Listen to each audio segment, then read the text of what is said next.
Hi, my name's Rob Lamontagne. I'm a real estate investor, trainer, mentor, and coach.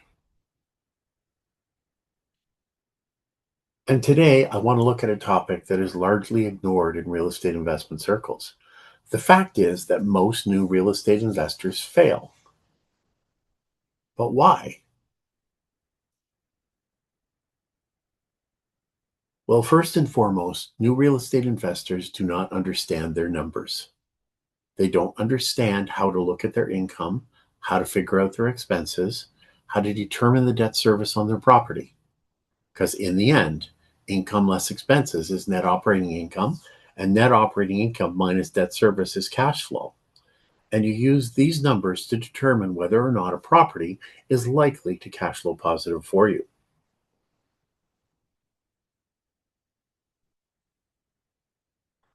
The second reason that real estate investors fail is that they make bad assumptions.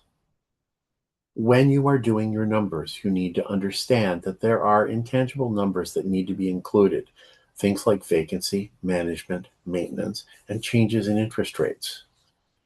Most sellers will tell you that the unit is full, they're fully occupied, and that you don't have to worry about vacancy because the property is always full. Well, in reality, we all know that's not true.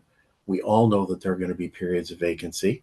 And we also know that our lender is going to take some form of vacancy into consideration when they determine how much they're going to lend us. Another assumption that new investors make is that they're going to manage the property themselves. So there's no real cost in there for management. When in reality, do we ever want to work for free? Because if we're doing the management and we're not accounting for some money in the budget for that, then really we're saying that our time is not worth anything. The next bad assumption they make has to do with the cost of maintenance. The amount of maintenance required on a property is dependent on its current condition and its age. And very few investors actually account for enough money in their budget for the things that will be needed to maintain and restore the building and operate it at efficient levels. And the last bad assumption they make is not considering what effect the changes in interest rates are going to have on their costs. If interest rates go from 2 to 4 to 6%, how is that going to affect their debt service? And are they going to be able to continue to afford the property?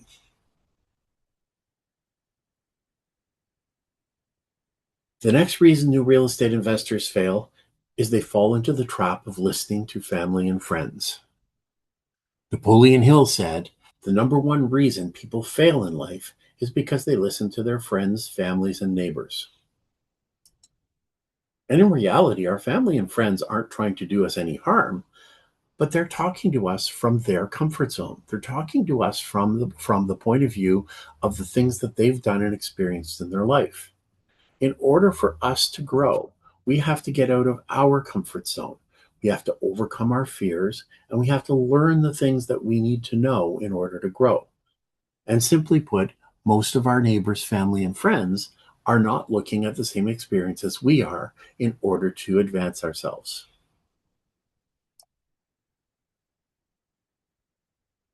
Critically important is that most new real estate investors value appreciation over cash flow. Don't get me wrong, appreciation is important and is a cornerstone of building wealth using real estate. But appreciation is the bonus in the equation. In reality, the most important factor is your cash flow. People will say cash flow is minimal, cash flow is not sufficient to live on, and it's the appreciation that they want. And they buy into areas where they anticipate that appreciation will increase. But in reality, if you overpay for a property, if you're not making positive cash flow, how long can you afford to lose money month after month after month waiting for the appreciation to happen? If you have a property that is cash flowing positive, you can afford to wait the necessary time to get the eventual appreciation. Because you can be profitable on paper and you can still go bankrupt because your cash flow is not sufficient to pay for your bills. So very important. While appreciation is critical to long-term wealth accumulation, You need to be able to cash flow positive in order to get to that eventual appreciation. This is a funny one. People like to buy pretty houses. It's a fact. We want to look at, we want to live in the houses that have the amenities that we want. But these are not necessarily the properties that are going to bring us the biggest bang for our buck as real estate investors. Real estate investors need to be looking for properties with value add opportunities, properties that have not been properly maintained, that have deferred maintenance, where the rents are under market. These are the kind of properties that real estate investors will do well on. The other thing that real estate investors need to realize is that this is not their primary residence. This is not where they're going to live. And so things like granite countertops and porcelain and hardwood floors may not be the best investment into the property. Are these items, when we look at them and when we do maintenance, are these items likely going to bring us sufficient increase in rent to make them worthwhile for their costs?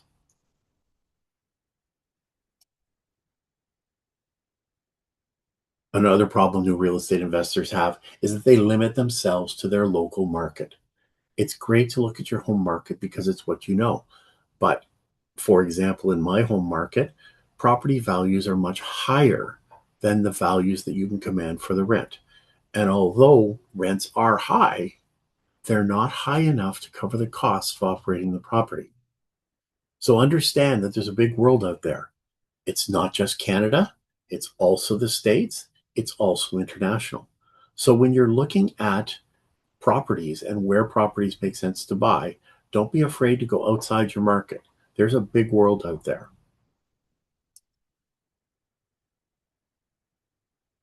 But also understand that real estate is local. And what does that mean exactly? Well, it means that the factors that drive values and the job of being a landlord and vacancy are often relevant and based on the local market. Who lives in that market? What is the age group? Is it a retiree community? Is it young working families? What are the demographics of the people who live there? Also look at the economy. Has a major factory and employer closed? Are there new factories moving in? Are there services coming into the area that will benefit residents? And finally, also look at government policies and subsidies in the local market. Municipalities have a habit of passing bylaws, and these bylaws affect property values, they affect landlords, and they affect tenants. So some examples are the vacant unit taxes that have been passed in places like Ottawa, Toronto, and Vancouver, or the rent eviction bylaws that have been passed by places like Hamilton and Toronto. These are all things that you need to consider when you are looking at buying an investment property. It does no good to go and buy a property figuring that you're going to get the income from a short-term rental if in the market where you're looking to buy the property, the local government has passed a law limiting the effectiveness of short-term rentals. So very important. Real estate is local, and you have to understand the local implications of the properties that you're buying.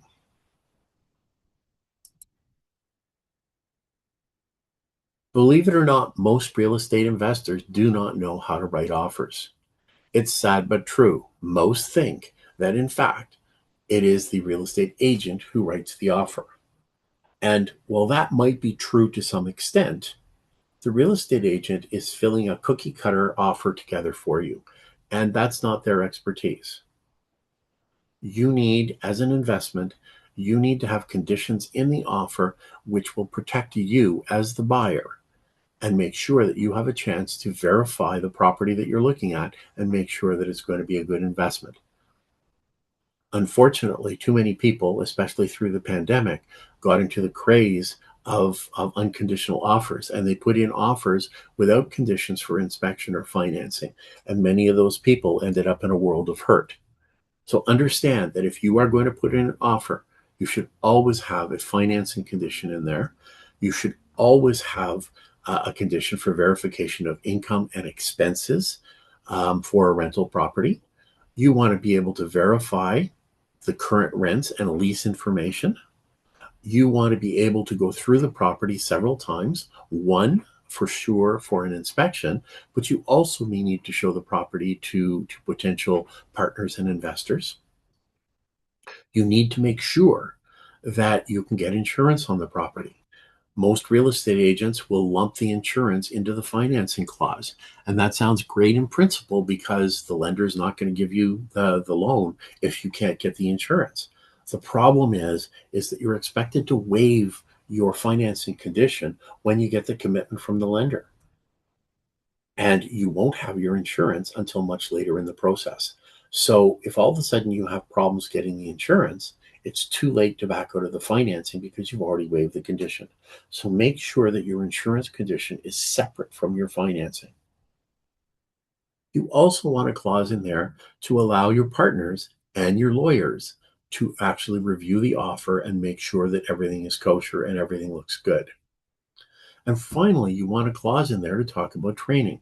If you are buying a multifamily property, there are idiosyncrasies about every property. And you want sufficient time built into the offer for the seller to actually take some time and teach you the operations of the building. These are all important conditions in an offer. You also need to understand when you're writing an offer the difference between open and closed conditions. A closed condition must be fulfilled by a certain date. An open condition lasts for the time that the offer is active. So, careful use of open and closed conditions is important in the offer itself. Due diligence is the period between the time you get an accepted offer and the time that you remove all conditions. This is where the work begins. Now, the due diligence period is actually set up by a well structured offer. You have to ask for the things that you want in order to be able to do your due diligence. And the things that you want have to be specified in the offer. And during the due diligence period, that's when you go through an intensive investigation, looking at all the information about the property and making sure that you're buying what you thought you were buying.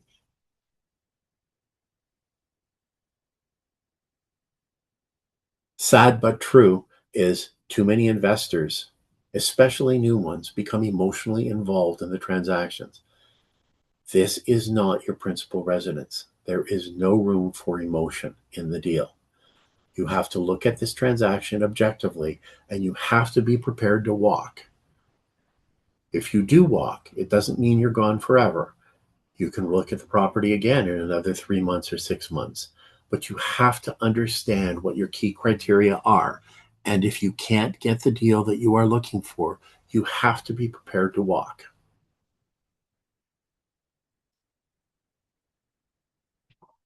Unfortunately, most new investors do not understand their credit. They don't understand what their credit score means, and they don't understand the things that are on their credit report. So as a result, they run into problems getting financing. New investors need to take time to understand what the number means and how it's built and what lenders look at when they're looking at a credit report. New investors fail because they don't monitor or work on their credit. One of the most important tasks that a landlord has is to screen for tenants. You do not just accept the first person who shows up wanting to rent your apartment. You have to verify that the person that you are renting to is going to be a safe bet or as safe as possible. Understand that once you get a tenant into a property, it is often very difficult and expensive to get them out of the property.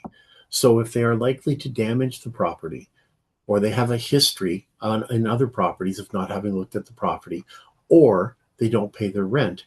These are all things which are going to cost the landlord a lot of money while they get it resolved. So tenant screening and the process of screening for tenants is one of the most critical things that new landlords don't understand how to do properly.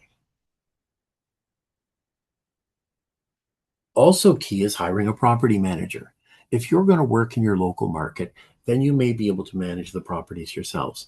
But if you are going to buy a property that is 2 or 3 hours or more away from you, and let's be serious, once a property is more than a couple of hours away, it may as well be 2 or 10. It doesn't really matter. If you can't do it as a day trip, then you're traveling for it anyway. You are going to need a local property manager. You are going to need eyes and ears on the ground in the area of your property in order to make sure that your tenants are properly looked after. Hiring a property manager is a process, and you need to understand what a property manager does and what they charge. Finally, the last reason that new real estate investors have a hard time and fail is because they think, and they've been brought up to believe, that real estate is a get rich quick process. It's not. Real estate takes time. It takes time for properties to appreciate, and it takes time for a new landlord to actually build up the wealth that they need using real estate. So don't think that if you get into real estate that by you're going to be able to retire next year or in 2 years or 3 years. Generally speaking, it is a 5 to 10 year process before the properties that you buy today are actually going to be starting to produce real income and real growth. And I guess the whole thing boils down to this: new real estate investors don't know what they don't know. Because in this world, in real estate, like in other facets of life, there's stuff you know, and there's stuff you don't know. But when you go into a new area, there's a whole universe of stuff out there that you don't know that you don't know. So if you don't know what you're doing, you can lose a lot of money very quickly buying real estate. So if you want to be successful investing in real estate, you need to take the time to get educated, invest in yourself, and learn the basics.